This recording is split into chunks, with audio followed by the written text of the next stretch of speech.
Di awal film kita akan diperlihatkan oleh sebuah kejadian yang dimana ada seorang perawat wanita sedang berjalan sendirian di parkiran rumah sakit menuju ke tempat di mana dia memarkirkan mobil miliknya. Situasi pun langsung menjadi mencekam. Tatkala ada sebuah mobil berhenti di depannya dan beberapa lampu penerangan di sekitaran parkiran itu tiba-tiba mati secara mendadak. Wanita itu panik dan segera berlari masuk menuju ke dalam mobil. Namun naasnya belum juga dia sempat menyalakan mobil, seorang laki-laki misterius menyerangnya secara brutal. Bersama dengan kejadian itu, diperlihatkan juga seorang pria bernama Zhang Qimao tengah menjalani sebuah interogasi ketat oleh pihak kepolisian dan dirinya dipaksa untuk mengakui sebuah kejahatan yang sama sekali tidak pernah dia lakukan. Zhang Qimao, 你认不认罪？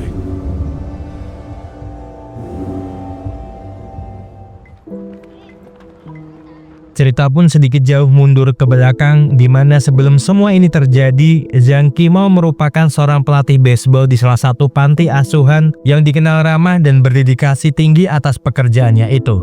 Saat dirinya sedang melatih anak-anak asuhnya di lapangan, sang istri yang bernama He Jingyi datang menyapanya dengan senyum hangat yang kemudian melemparkan sebuah bola baseball kepada Zhang demi memberikan sebuah kejutan kalau saat ini dia tengah hamil anak mereka berdua. Beberapa waktu pun terlewati, hidup Zhang kini terasa lengkap dan bahagia setelah putri kecil mungilnya lahir di dunia ini. Zhang merupakan sosok ayah yang penyayang dan selalu berusaha untuk meluangkan waktu bersama keluarga kecilnya itu. Bahkan setiap kali berlatih, Zhang selalu mengajak istri dan anaknya itu untuk ikut serta menemani anak-anak panti bermain baseball di bawah langit sore yang damai.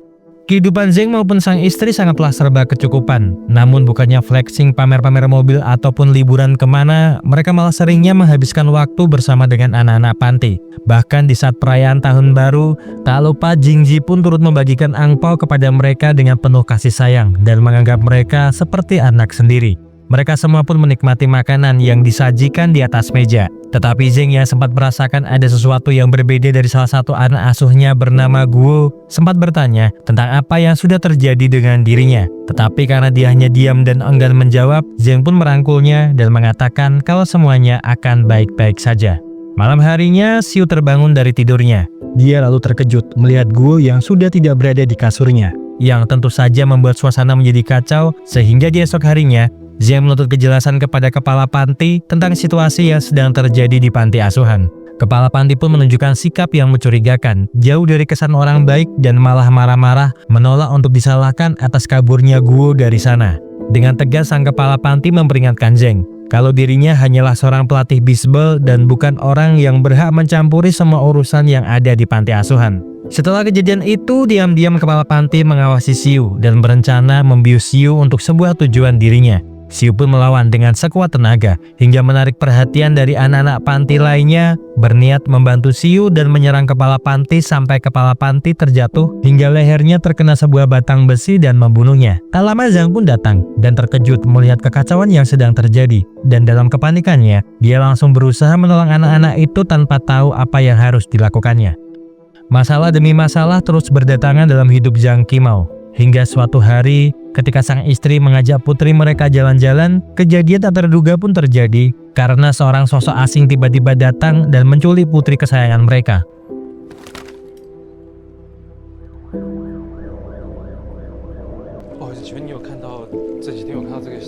Peristiwa itu jelas membuat Zhang dan Jing terpukul hebat, tetapi mereka berdua tidak menyerah begitu saja. Meskipun mereka berdua telah melaporkan penculikan ini kepada pihak kepolisian, Zhang dan sang istri masih tetap berusaha untuk mencari anaknya dengan cara membagikan selebaran di pinggiran jalan dan menempelkannya di setiap tiang yang dia lewati, berharap ada seseorang yang mengetahui keberadaan buah hati mereka. Perlahan, secerca harapan pun muncul, dikarenakan adanya sebuah panggilan anonim masuk mengabarkan bahwa bayi mereka mungkin berada di salah satu rumah sakit. Tanpa pikir panjang, Zhang bersama istrinya segera menuju ke rumah sakit yang dimaksud, bermaksud menanyakan perihal putri mereka yang kabarnya berada di sini. Namun bukannya mendapatkan penjelasan, Lin Qiufeng justru marah terhadap mereka berdua sebab kenapa mereka berdua bisa teledor hingga kehilangan putri mereka. Zhang sangat marah atas ucapan tersebut dan bersumpah jika sampai Lin terlibat dengan hilangnya sang putri, dia akan mencari Lin sampai ujung neraka sekalipun. Situasi menjadi panas hingga para penjaga rumah sakit turun tangan untuk melerai pertengkaran antara Zheng dan Lin Qiufeng, dan dari kejauhan nampak seorang perawat lainnya memperhatikan mereka dengan tatapan iba, menyaksikan kepiluan mendalam yang menimpa Zheng dan istrinya. Akibat rasa frustasi itu, Jingzi pun memilih untuk bunuh diri akibat rasa bersalah yang begitu besar karena kehilangan putri mereka. Zheng pun panik dan segera memanggil ambulans. Namun takdir berkata lain, sebab nyawa sang istri tak berhasil dia selamatkan. Lengkap sudah penderitaan Zhang Qimao. Setelah dia kehilangan anak, kini dirinya juga harus merelakan kepergian wanita yang paling dicintainya.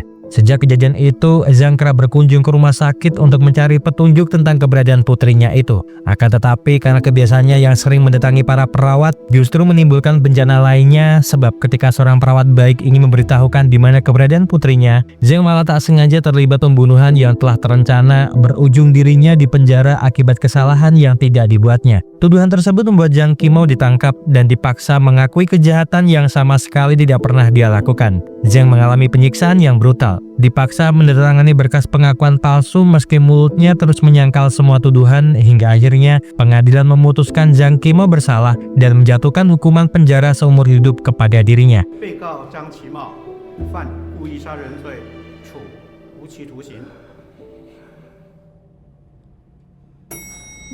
17 tahun pun berlalu, Zhang Qimao pun dibebaskan bersyarat setelah mendapatkan remisi dari pengadilan setelah bertahun-tahun lamanya selalu bersikeras menolak tuduhan pembunuhan yang tidak pernah dia lakukan. Dia pun lalu tinggal pada sebuah apartemen sederhana agar dia bisa menyiapkan segala sesuatu yang bisa dia gunakan untuk membalas dendam kematian putri serta istrinya. Aksi balas dendam itu pun dimulai dari tempat yang paling dia benci sekaligus paling dia rindukan, yaitu rumah sakit tempat Zheng sering berkunjung dulu, dan kejadian di saat awal film pun dimulai ketika dia menculik Lin Qiufeng di basement parkir rumah sakit.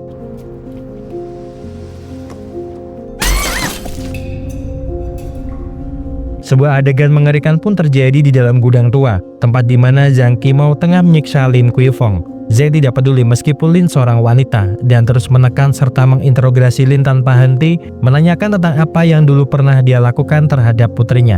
Tak tahan dengan semua penyiksaan itu, Lin pun akhirnya buka suara dengan mengatakan kalau dulu ada seorang yang ingin mengambil jantung putrinya untuk keperluan transplantasi.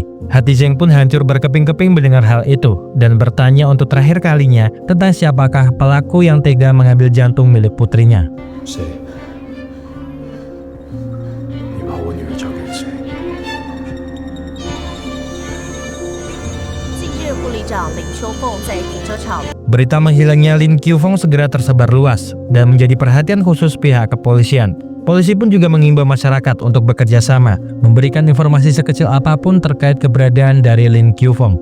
Atas kejadian ini, detektif Zheng, polisi yang dulu menangkap Zhang, sempat datang ke apartemennya untuk bertanya tentang apa yang selama ini dia lakukan setelah dia bebas. Sebab setelah dirinya keluar, telah ada serangkaian kejahatan yang sudah terjadi.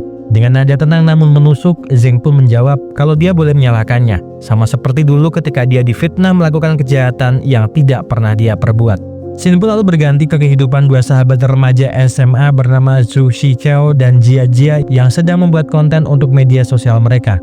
Sebelum berpisah, Jia Jia memberitahu Xiao kalau dia akan pergi berlibur ke Amerika bulan depan, dan sebelum keberangkatannya, dia ingin sekali berlibur bersama Xiao. Xiao sebenarnya sangat senang dengan rencana itu, namun karena sebentar lagi dia akan menjalani operasi cangkok jantungnya, Xiao nampak sangat serius kepikiran hal tersebut sebab dia takut jika operasinya tidak akan berjalan dengan lancar. Sebagai sahabat sejati, Jia Jia menenangkan pikirannya dan meminta Xiao tetap yakin serta optimis, karena justru ayahnya lah yang paling cemas menghadapi kondisinya. Setelah Jia Jia berpamitan, Xiao menatap layar ponselnya melihat video kenangan bersama si Hao, pria yang diam-diam dia sukai, dan Hao sendiri merupakan penjaga pribadi yang dipekerjakan oleh ayah Xiao. Dia duduk sambil melihat itu di taman kota, tanpa menyadari kalau Zhang Qimao sedang memantau setiap gerak-geriknya, menandai awal dari babak baru dalam dendam yang belum berakhir. Pihak kepolisian mendapatkan berita mengejutkan mengenai kasus Lin Qiufeng karena telah ada seorang pengirim anonim mengirimkan sebuah video penyiksaan brutal terhadap sang perawat itu. Dan dari hasil penyelidikan awal, polisi menduga video tersebut berasal dari siaran web gelap yang beredar luas di dunia maya. Video itu pun juga tak sengaja ditonton oleh Xiao beserta dengan teman-temannya. Mereka nampak serius melihat video itu, hingga Hao mengejutkan mereka sampai-sampai Zhong kesal dan menghina Hao yang hanya beruntung bisa bersekolah di SMA mereka sebab ayah Xiao membiayai semua pendidikannya. Tak terima Hao dihina seperti itu, Xiao pun mengatakan kalau keberadaan Hao di sekolah bukan karena ayahnya, melainkan dirinya yang sangat mencintai Hao. Setelah suasana mereda, Xiao dan Hao pun keluar untuk menenangkan diri sambil duduk minum minuman kemasan di luar apartemen. Mereka berdua lalu mengobrol tentang perasaan mereka saat ini masing-masing.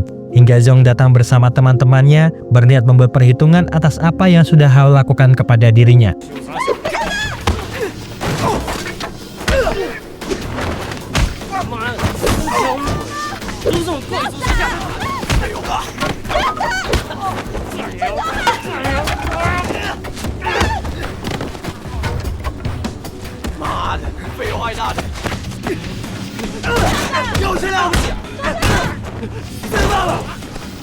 Hao pun berhasil mengalahkan mereka, dan Xiao segera mengajak Hao untuk pergi meninggalkan tempat tersebut.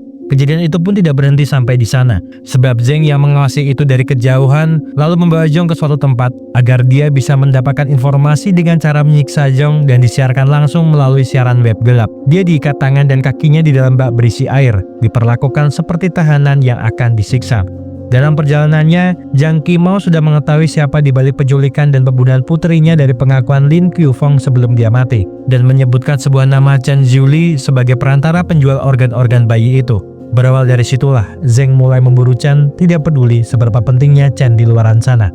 Dalam waktu singkat, Chen Zhuli akhirnya berhasil diculiknya. Dia lalu diletakkan di atas kursi listrik dan tak lupa merekam serta menyiarkan langsung perbuatannya itu melalui web gelap. Zheng lalu meminta Chen untuk mengungkap daftar nama orang-orang yang terlibat dalam penculikan serta kematian putrinya 17 tahun yang lalu. Chen tetap bungkam menjaga kerahasiaan itu, meskipun dia terus disiksa oleh Zhang, hingga akhirnya Zhang memperlihatkan video penyiksaan putranya Zhong yang tengah berlangsung di ruangan sebelah. Melihat penderitaan putranya, Chen pun akhirnya memberikan informasi mengenai siapa saja yang terlibat atas penculikan yang selama ini dia lakukan, serta bagaimana mereka melakukan semua ini. Direktur Jiang merupakan sosok yang bertanggung jawab atas operasi transplantasi jantung putri Zhang. Sementara itu, Liu Qiufeng dan dirinya berperan membawa sang bayi serta menghubungi calon pembeli organ. Mereka memang menjual organ bayi tersebut melalui situs web gelap, tetapi kebetulan 17 tahun yang lalu jantung putri Zhang ternyata telah dicangkokkan ke tubuh putri Yuanzi yang bernama Xiao. Yuanzi sendiri merupakan orang yang punya nama besar di negara ini, sebab dia pernah menjadi pemilik perusahaan biotek terkenal di dunia. Mungkin ini terlihat seperti biasa saja, namun karena beberapa anggota kepolisian ikut terlibat di dalamnya, maka kasus ini pun mudah hilang seiring berjalannya waktu. Sementara itu di kediaman Chen, para polisi pun tiba di sana demi mencari petunjuk atas penculikan yang terjadi di rumahnya. Istri Chen Zhuli mengalami shock berat, sehingga saat ini belum bisa dimintai keterangannya.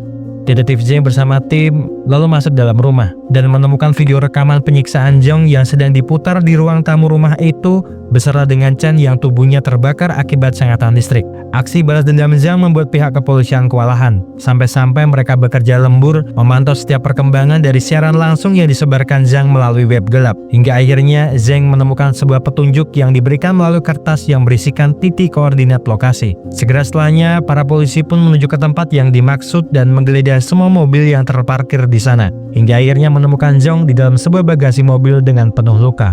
拖拉下来。走吧，快！ Esok harinya, kabar mengenai perkelahian antara Hao dan Zhong akhirnya sampai ke telinga Tuan Yuanzi. Dia lalu menanyai putrinya dan menanyakan tentang apa yang sebenarnya terjadi. Xiao pun hanya terdiam, tak menjawab pertanyaan itu, sembari menerima perawatan dari bibinya yang bernama Juan. Selama ini, Tuan Yuan memang sudah curiga bahwa hubungan antara Xiao dan Hao bukan hanya sekedar antara majikan dan pengawal. Tuan Yuan lalu memperingatkan Hao agar menjauhi Xiao setelah operasi selesai, karena Xiao akan segera pindah ke Amerika dan sebagai bentuk penghargaan, Tuan Yuan memberikan sejumlah uang kompensasi kepada keluarga Hao atas jasanya selama ini. Mendengar keputusan sepihak ayahnya jelas membuat Xiao merasa kecewa dan memilih untuk pergi masuk ke dalam kamarnya. Waktu pun berlalu, Yang Xiaowu menelepon Zheng untuk mengabarinya kalau saat ini kondisi Zhong sudah semakin membaik. Xiaowu pun lalu berpamitan ingin pulang terlebih dahulu. Namun setelah Xiaowu masuk ke dalam mobil, dia tiba-tiba disergap oleh Zheng dari belakang. Penyergapan itu bukan tanpa alasan, sebab Zheng hanya ingin memberikan sebuah informasi penting mengenai insiden yang terjadi 17 tahun silam dan Zheng ada di balik semua itu. Sementara itu, Zheng saat ini tengah sibuk menelusuri kembali berkas-berkas lama terkait kasus hilangnya Putri Zhang. Dia lalu mengumpulkan seluruh tim untuk rapat darurat. Dan dalam pertemuan itu, Zhang menyampaikan kesimpulannya bahwa pelaku penculikan dan pembunuhan akhir-akhir ini adalah Zhang Qimao, mantan pelatih bisbol yang kehilangan putrinya saat masih bayi. Zhang menduga kalau Zhang telah menuduh perawat rumah sakit itu sebagai pelaku penculikan. Maka oleh sebab karena itu, dari hasil kesimpulannya bisa dipastikan kalau Zhang kini tengah melancarkan aksi balas dendam atas kematian keluarganya. Sementara itu di suatu tempat, Dr. Jiang segera memberikan kabar terbaru mengenai kondisi Qiao kepada Yuanji. Dia menjelaskan kalau putrinya memiliki golongan darah yang sangat langka, sehingga proses pencarian donor menjadi sangat sulit. Dr. Jiang lalu mengusulkan agar operasi transplantasi jantung dilakukan lebih cepat dari jadwal yang telah ditentukan. Mengingat keadaan yang semakin genting, Zhang pun memutuskan untuk segera bergerak sesuai dengan keyakinannya tanpa mempelajari dulu benar atau tidaknya dugaannya itu. Shao Wu yang agak ragu setelah pertemuannya dengan Zhang mempertanyakan keputusan itu secara langsung, sebab mereka harus memiliki bukti kuat yang dapat menjerat Zhang sebagai pelaku. Dengan nada tegas dan penuh keyakinan, Zhang menjawab bahwa penangkapan harus tetap dilakukan dan meminta Shao Wu untuk tidak memikirkan hal-hal yang bisa memperlambat pergerakan mereka. Tak lama, salah satu anggota timnya datang untuk memberitahu Shao Wu kalau putri Yuanji telah sampai di kantor kepolisian. Di sana, Qiao bingung dengan apa yang polisi inginkan terhadap dirinya. Namun setelah melihat sebuah video penculikan ayahnya, dia pun menjadi panik dan bertanya tentang apa yang sebenarnya terjadi kepada ayahnya. Shao Wu lalu menjelaskan kalau pihak kepolisian saat ini sebenarnya telah mengetahui siapa dalang di balik semua kejahatan ini. Hanya saja mereka masih kekurangan bukti konkret untuk melakukan penangkapan resmi. Untuk sementara waktu, kasus penculikan ayahnya akan ditangani oleh unit kepolisian lain agar penyelidikan dapat berjalan lebih luas. Dan bila mereka sudah mendapatkan informasi, Shao Wu berjanji akan mengabari pihak keluarga secepatnya. Xiao sangat terpukul mendengar hal itu. Namun diam-diam dia mengamati dengan serius papan tersangka yang dimana tertulis nama dari tersangka utamanya yaitu Zhang Qimao. Mengetahui hal itu, Qiao pun memutuskan untuk bergerak sendiri, yang kemudian menelepon Hao menuju ke suatu tempat untuk mencari keberadaan Zhang secepat mungkin dengan harapan bisa menemukan dan menyelamatkan ayahnya sebelum terlambat. Zhang dan timnya kini tiba di Hotel Beidou tempat Zhang menginap. Mereka lalu segera memeriksa rekam jejak aktivitas Zhang melalui salah satu staf hotel. Dan dari hasil pengecekan itu diketahui bahwa sepanjang hari ini Zhang tidak pernah keluar dari kamarnya. Mengetahui hal itu, Zhang pun segera memerintahkan timnya untuk mengepung seluruh area hotel guna memastikan Zhang tidak bisa melarikan diri. Namun seolah sudah mengetahui rencana penangkapan tersebut, Zhang justru lebih dulu menyelinap keluar melalui jalur tersembunyi.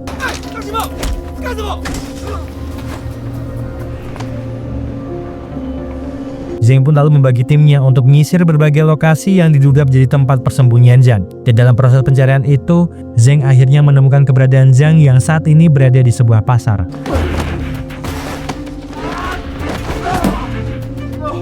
Melihat Zhang yang berusaha kabur, seluruh anggota tim Zhang segera melakukan pengejaran terbuka di depan umum, bahkan sampai terjadi baku tembak di area publik.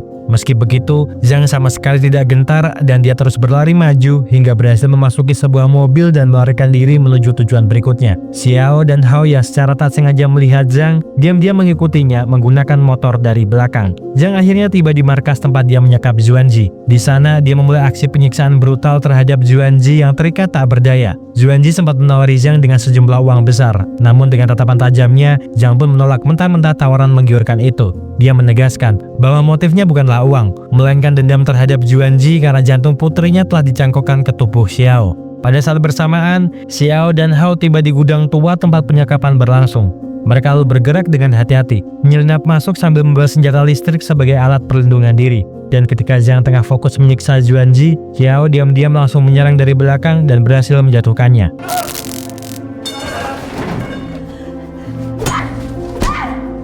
Xiao memukul kepala Zhang hingga pingsan, namun Hao segera mencegah Xiao melakukan hal itu terus-menerus, sebab lebih baik mereka segera membawa ayahnya keluar dari tempat itu secepat mungkin. Zhang yang tersadar langsung menyalakan api dan membakar seluruh gudang agar tidak ada jejak yang tersisa. Ternyata aksi balas dendam Zhang selama ini tidak dijalankannya sendirian. Dia diam-diam dibantu oleh anak-anak panti yang telah Zhang rawat ketika berada di rumah panti. Mereka setia mendukung dan membantu setiap rencana Zhang hingga tuntas. Meskipun Zhang sendiri sudah berulang kali melarang mereka agar tidak terlibat urusan pribadinya lebih jauh. Orang lalu datang untuk membawakan laporan hasil autopsi perawat yang mati dari atas gedung waktu itu. Dan di dalam laporan itu sendiri ditemukan serat baju Zhang di bawah kuku si perawat sebelum kematiannya. Hal itu pun lalu membuat Zhang teringat kembali saat dirinya dipaksa oleh Zhang untuk mengaku sebagai pelaku pembunuhan yang sebenarnya tidak pernah dia lakukan. Sementara itu, setelah diinterogasi secara intensif, Yuanji mengaku tidak mengenal siapapun bernama Zhang Qimao. Pengakuan itu jelas membuat Zheng dan Xiaowu kebingungan, karena menurut Zheng, tidak mungkin Zhang mampu mengoperasikan secara langsung di situs web gelap, apalagi mengingat dia baru 6 bulan lalu keluar dari penjara setelah menjalani hukuman selama 17 tahun.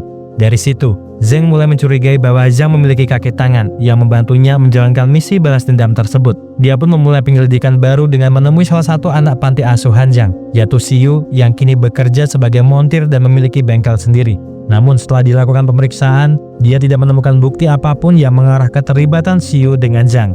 Di sisi lain, tragedi penculikan yang menimpa Xuanji membuat Qiao diliputi tanda tanya besar, sebab dia ingin tahu alasan sebenarnya mengapa sang ayah menjadi targetnya. Xuanji tidak menjawab pertanyaan tersebut, tetapi agar putrinya tidak terus kepikiran tentang hal itu, dia meminta Qiao untuk segera melakukan operasi dan pindah ke Amerika untuk memulai hidup baru, beserta dengan Hao dan kedua orang tuanya. Mendengar hal itu tentu saja membuat Qiao merasa senang dan sedikit tenang.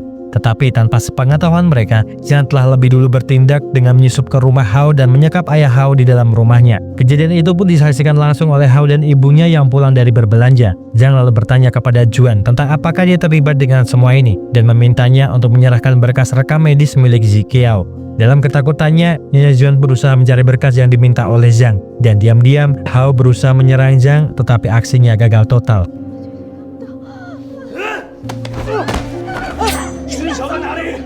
Tak ada pilihan lain, mereka pun terpaksa menyerahkan data medis Qiao seperti yang diminta oleh Zhang. Dan setelah mendapatkan itu, Zhang pun langsung menuju ke rumah sakit tempat Qiao sedang dirawat. Sesampainya di rumah sakit, Zhang dengan tenang mencari ruang operasi tempat Qiao berada. Tetapi Xuanji yang sudah mengetahui kalau Zhang pasti datang untuk mengacaukan semuanya, telah menyiapkan beberapa orang suruhan untuk menghadang Zhang di sepanjang koridor rumah sakit yang tengah direnovasi.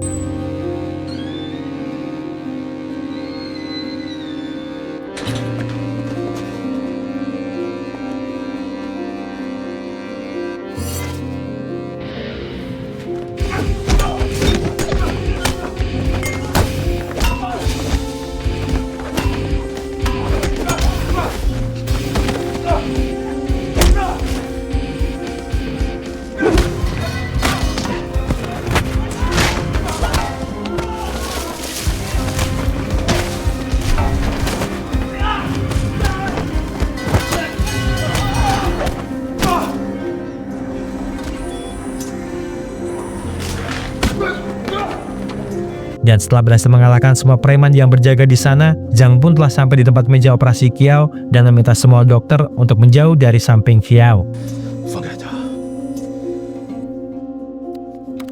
Sebelum meninggalkan rumah Hao, Zhang sempat menyerahkan sebuah flash disk serta kertas yang berisikan nomor telepon miliknya kepada ayah Hao. Mereka bingung, bertanya-tanya dengan apa yang sebenarnya Zhang inginkan. Tetapi dalam kebingungannya itu, Hao lalu merusak kabel yang digunakan Zhang saat menyiksa ayahnya. Dan betapa terkejutnya dia ketika mengetahui bahwa kabel itu ternyata tidak tersambung ke aliran listrik sama sekali.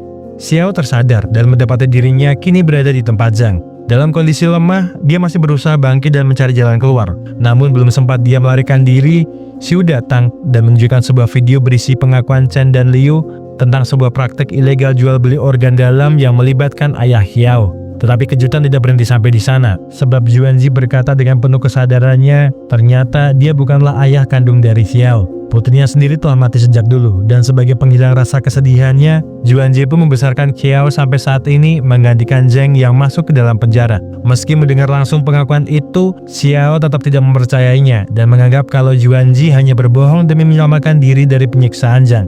Di sisi lain, Hao dan keluarganya juga menonton video tersebut dan mereka sangat terpukul, tidak menyangka bahwa Xuanji yang selama ini mereka hormati ternyata sanggup melakukan tindakan sekejam itu.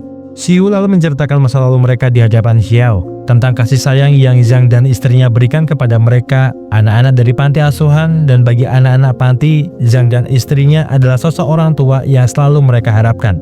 Tetapi meskipun begitu, Xiao masih tidak bisa menerima perbuatan Zhang dan semua anak-anak panti asuhan, karena bagaimanapun juga itu tetaplah sebuah kejahatan. Xiao menilai kalau mereka tidak berhak menghakimi siapapun dengan cara kekerasan. Terlebih lagi, Xiao sama sekali tidak bisa menerima kenyataan bahwa dirinya adalah anak dari seseorang yang dianggap penjahat.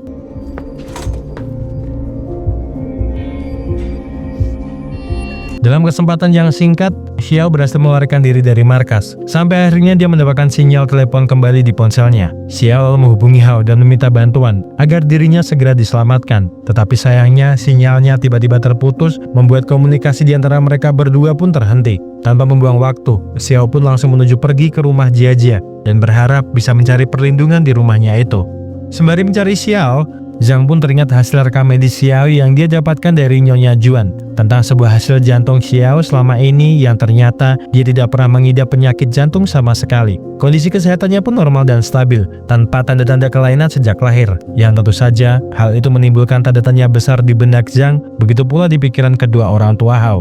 Xiao pun akhirnya tiba di rumah Jia dan sesampainya di sana, dia langsung meminjam charger karena ponsel miliknya hampir mati. Namun di dalam sana, dia malah melihat pemandangan yang membuat hatinya semakin resah.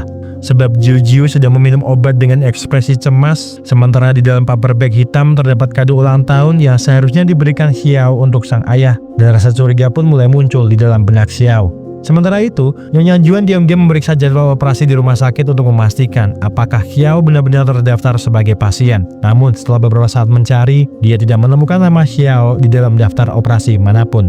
Jia tampak seperti sahabat yang tulus, namun siapa sangka dialah orang yang justru berencana mencelakai Xiao. Sebab di saat proses pencarian data, terungkap sebuah fakta mengejutkan yang sebenarnya yang akan menjalani operasi itu bukanlah Xiao, melainkan Jiu, anak kandung dari Juanji.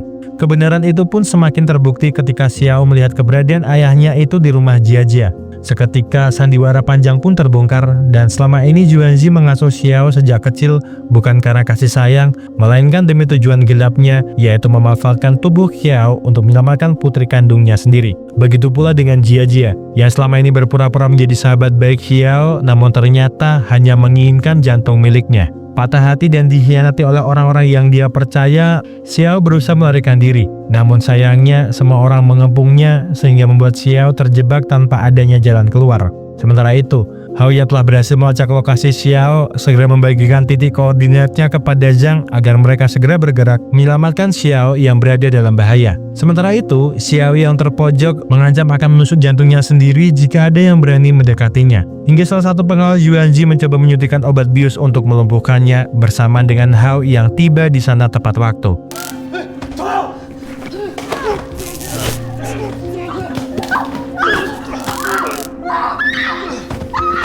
Setelah situasi terkendali, Hao membawa Xiao pergi sambil menyeret Jia untuk dijadikan sandera menunggu kedatangan Zhang yang datang untuk membawa mereka semua pergi menjauh dari sana.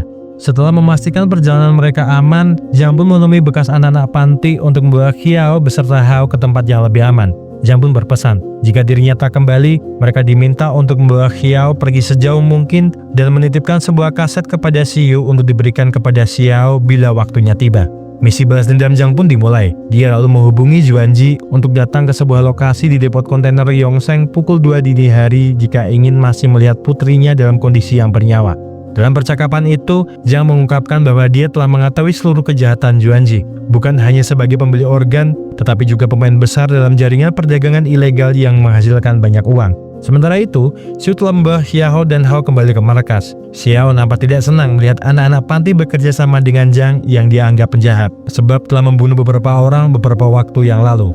Meskipun Xiao berbicara seperti itu, namun di hati Xiu, Zhang bukanlah penjahat melainkan seorang malaikat. Dia pun teringat ketika dulu saat Zhang menutupi kematian kepala panti asuhan yang sebenarnya tewas akibat kesalahan mereka. Zhang rela menanggung segalanya dan menguburkan jenazah tanpa jejak. Tujuannya agar masa depan anak-anak panti tetap bersih, dan semenjak saat itu mereka berjanji akan membalas budi sang pelatih dengan bagaimanapun caranya. Demi Zhang, Xiu dan rekan-rekannya bersedia melakukan segalanya, bahkan bekerja sama mengelabui polisi dengan menjadi staf di Hotel Beidou, tempat Zhang tinggal ataupun lainnya agar semua rencana yang selama 17 tahun Zhang impikan terlaksana. Tak hanya membuat janji dengan Juanji, Zhang juga memutuskan menemui Zhang dan timnya di kantor kepolisian. Di hadapan mereka, Zhang berkata akan melepaskan Jiu dengan satu syarat yang harus dipenuhi. Dengan tangannya di borgol, Zhang pun melakukan perjalanan menuju ke tempat Jiu berada. Dan di saat perjalanannya itu, Zhang berusaha membuka tabir kelam di balik wajah penegak hukum. Dia lalu memprovokasi Zheng dan Xiaowu, menuduh mereka terlibat dalam jaringan penculikan bayi dan penjualan organ manusia melalui situs web gelap. Zhang juga menegaskan bahwa salah satu anggota Zheng memiliki salinan data transaksi ilegal tersebut, dan dari semua nama yang ada, hanya Xiaowu yang tercantum sebagai pemegang cadangan data penjualan organ manusia. Zheng yang awalnya tampak bingung pura-pura tak tahu apa-apa dan menanyai Xiaowu secara langsung. Namun Xiaowu yang merasa tersudut malah balik menyerang dan menuding bahwa bukan dirinya yang bersalah, melainkan Zheng lah yang dulu menerima bayaran besar untuk menyiksa Zhang hingga babak belur. Situasi pun semakin memanas, dan ketika Zheng menanyakan soal kematian perawat yang dulu disebut-sebut bunuh diri, dari sana satu persatu fakta mencengangkan pun mulai terungkap, dan seluruh kejahatan ternyata memang berakar pada Xiaowu.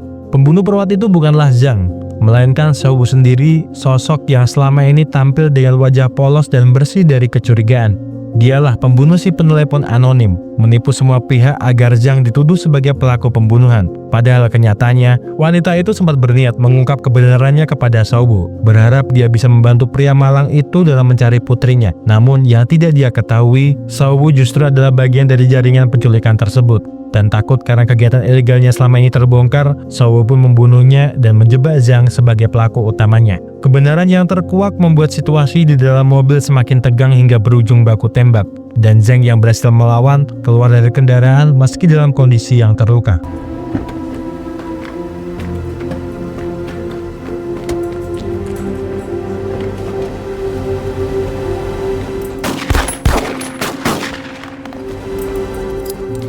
Dengan sisa tenaga, Zhang berhasil melepaskan borgol dan melarikan diri menuju lokasi perburuan yang telah dia siapkan, tanpa disadari oleh Xiaowu kalau tempat itu sebenarnya adalah perangkap Zhang.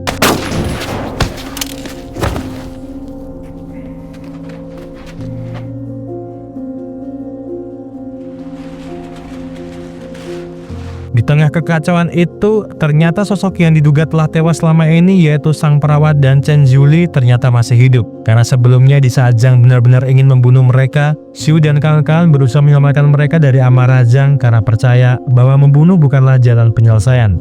Di sisi lain, Juanji yang akhirnya tiba di lokasi segera bergegas menyelamatkan Jiu dari sandaran, bersama dengan Zheng dan Xiaowu yang sedang bertarung mempertahankan pendirian mereka.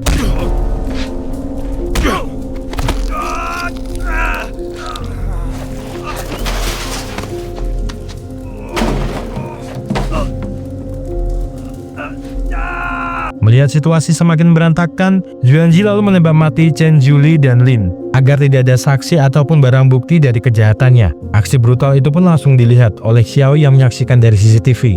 Dan saat itu juga hatinya hancur sepenuhnya dan menyadari bahwa pria yang selama ini dia panggil ayah sebenarnya adalah monster kejam yang telah menghancurkan begitu banyak hidup termasuk hidupnya sendiri. Duel pun masih berlangsung sengit, dan pistol kini beralih ke tangan Zheng yang dengan amarah membara meledakkan senjata itu ke kepala Xiaowu. Dia berniat menghabisinya di tempat sebagai balasan atas semua penderitaannya. Namun meskipun peluru di dalam magazin telah habis, Zhang tetap menarik pelatu berulang kali seolah rasa dendamnya tak akan reda meski senjata itu tak lagi berfungsi. Pertarungan mereka mendadak terhenti saat Juanji muncul di lokasi, menuntut jawaban tentang keberadaan Xiao. Melihat biang keladi dari semua tragedi di hadapannya, Zhang dan Xiao pun kembali mengamuk.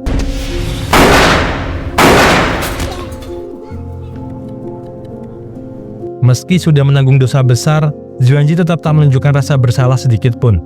Zhang pun merasa muak dan jijik, dan memutuskan untuk pergi meninggalkan Juanji dalam kehancuran batinnya sendiri. Jujiu pun keluar dari dalam mobil, mencari di mana keberadaan ayahnya. Namun ketika dia hendak memeluk Juanji, tim pembersih menembak mati Jiu di depan matanya. Juanji hancur menyaksikan putrinya tewas, dan tak bersalah lama, dia pun ditembak tak lama kemudian. Setelah kejadian berdarah itu, Zhang pun meninggalkan tempat kejadian perkara dalam keadaan luka parah. Polisi pun juga baru tiba ketika semuanya sudah berakhir. Sementara itu, di tepi pantai yang sunyi, Xiu, Xiao, dan Hao menunggu Zhang dengan keadaan cemas. Tetapi karena tak kunjung datang, Xiu pun lalu menyerahkan kamera milik Zhang dan sebuah kaset yang dititipkan pada dirinya sebelumnya. Dalam video tersebut, Zhang berbicara dengan suara lemah namun penuh kasih. Dia mengungkapkan bahwa nama asli Xiao adalah Zhang Yurong, putri kecil yang dulu dia cintai sepenuh hati. Bagi Zhang, Xiao adalah cerminan dari istrinya yang telah tiada. Zhang sadar kalau Xiao tidak akan bisa menerimanya sebagai ayah. Zhang juga tahu kalau dirinya telah melakukan banyak dosa demi menuntut keadilan yang terlambat. Dengan sisa tenaga, Zhang mengenakan jaket milik Xiao dan melangkah menuju pantai. bertekad untuk terakhir kalinya menemui putri tercintanya. Sayang, sesampainya di sana, kondisinya sudah semakin kritis. Dan Xiao hanya bisa menahan air mata, menggenggam luka ayahnya yang perlahan melemah. Sebelum mengembuskan nafas terakhirnya, Zhang pun tersenyum, seolah beban panjang di hidupnya akhirnya terangkat. Sebagai kenangan terakhir, Xiao pun mengambil ponsel milik Zhang, sebagai sesuatu yang bisa dia ingat sepanjang hidupnya, dan film pun berakhir. Terima kasih seluruh sudah menonton rangkuman film yang Mas Ako persembahkan untuk kalian semuanya. Semoga terhibur, see you!